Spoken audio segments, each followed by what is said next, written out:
በቃ ነቆራ ብቻ ነው።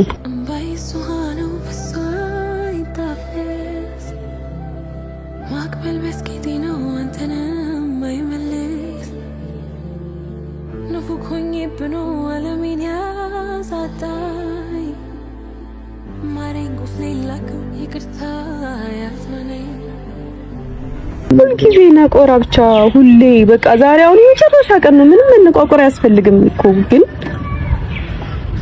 እኔ ከሚያበሳጨኝ ነገር መራቅ አለብኝ ከዚህ በኋላ እና እኔ ሀሰንን አምነዋለሁ፣ ፍፄንም እንደዛው። እነሱ አብረውት ካሉ ምንም ያሰጋኝ ነገር የለም። ለዛ ነው እኔ እየተበሳጨው ቀመሄድ ላንተም ጥሩ አይደለም። በሰላም አትደርስም ልጅቷ። እንደመጣች ራሱ የምትናገረው ነገር ልክ አይደለምና ዛሬ መጨረሻው ቀን ነው። እኔ በቃ ነገሮች ሁሉ በሰላም ያብቁ፣ ይጠናቀቁ። ሌላ ምንም አልፈልግም። ቤተሰብ ዛሬ በጣም በሚገርም ርዕስ ነው የመጣሁት ማለት ነው። ቪዲዮን እስከ መጨረሻ ተከታተሉኝ። አስተያየት ካላችሁ በኮሜንት አሳውቁኝ። መግቢያው ላይ እንደሰማችሁ እንዳዳመጣችሁ የሃይሚና እዩ ውጤት ዛሬ ነው የሚወጣው ማለት ነው። እንግዲህ ምርመራ ቦታ ሃይሚ አልሄድም ከሄድኩ እኔም ሰላም አትሰጠኝም እሷም ሰላም አታገኝም በማለት እንግዲህ እንዳያችሁ አልሄድም ብላለች። የሄዱት ፍፄና ሀሰን ነው የሄዱ።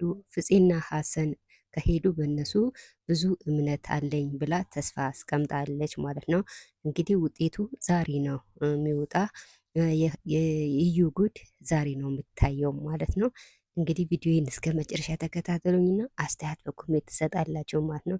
እኔ ግን ሃይሚ በጣም ነው ማደንቃት፣ ምክንያቱም በጣም አስተዋይ ልጅ ናት ማለት ነው። ምክንያቱም አንዳንድ ሰው እንደተባለ ሰይጣን የሚሆን ሰው አለ ማለት ነው። እሷ ግን ነገር ከመምጣቱ በፊት እኔ ብቆጠብ ይሻለኛል በማለቷ እንደምታዩ አልሄድም ብላ ከጓደኞቿ ጋር እዛ ቁጭ ብዬ እጠብቃለሁ ብላ እየጠበቀች ነው ማለት ነው። በጣም ደስ ይላል።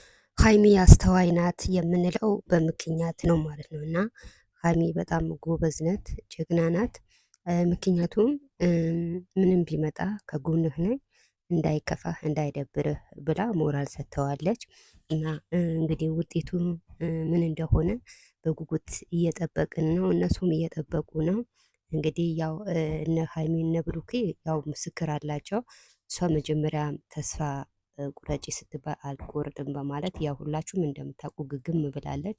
እንግዲህ ዛሬ የመጨረሻ ነው የተወሰነው ማለት ነው። ካሁን በኋላ እንግዲህ መመላለስ፣ መጨቃጨቅ፣ መነዛነስ የለም ብላለች። እንግዲህ ውጤቱ በጉጉት እንጠብቃለን። ለማንኛውም ላይ ሰብስክራይብ ማድረጋችሁን እንዳትረሱ። በሌላ ቪዲዮ እስከሚመጣ ላይክ ሰብስክራይብ ማድረጋችሁን እንዳትረሱ።